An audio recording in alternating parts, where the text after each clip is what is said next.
একটা নাম, একটা জনপদ, একটা অভিশাপ। হ্যাঁ, এটাই ঘাটাল, বাংলার বুকের সেই অভিশপ্ত জনপদ, যেখানে বর্ষা মানেই বুক কাঁপানো আতঙ্ক, গৃহহারা মানুষের দীর্ঘশ্বাস, শিশুদের বুক ফাটা আর্তনাদ। কিন্তু ঘাটালের ভাগ্য সেই পুরনো বঞ্চনার গল্প, মুখে উন্নয়নের গান, পেছনে শুধু প্রতারণার স্রোত। প্রতি বছর আসে বর্ষা, প্রতি বছর আসে প্রতিশ্রুতি, ভোট আসে, পোস্টার ওঠে, মঞ্চে নায়ক হয়ে যান নেতা, পর্দায় অভিনয় কাজে আসে ভোটে। 2014, 2019, 2024 তৃণমূলের অভিনেতা সাংসদদের মানে দীপক অধিকারী বারবার ভোট চেয়েছেন একটাই স্বপ্ন দেখিয়ে, ঘাটাল মাস্টার প্ল্যান।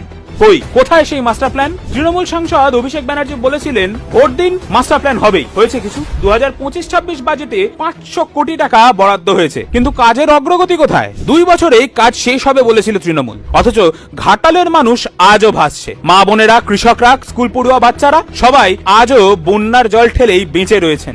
মমতা ব্যানার্জি, আপনি তো বারবার বলেন কেন্দ্র আমাদের কথা শোনে না, আমাদের প্রকল্পে হস্তক্ষেপ করে, বাংলার প্রাপ্য টাকা দেয় না। আবার কখনো বলেন স্টেপ মাদারলি ট্রিটমেন্ট, কখনো বলেন কেন্দ্রের একতরফা শাসন। কিন্তু ঘাটালের মানুষের প্রশ্ন, আপনি কি ঘাটালের উন্নয়ন চান, নাকি শুধুই বিজেপি বিরোধী নাটক করেন?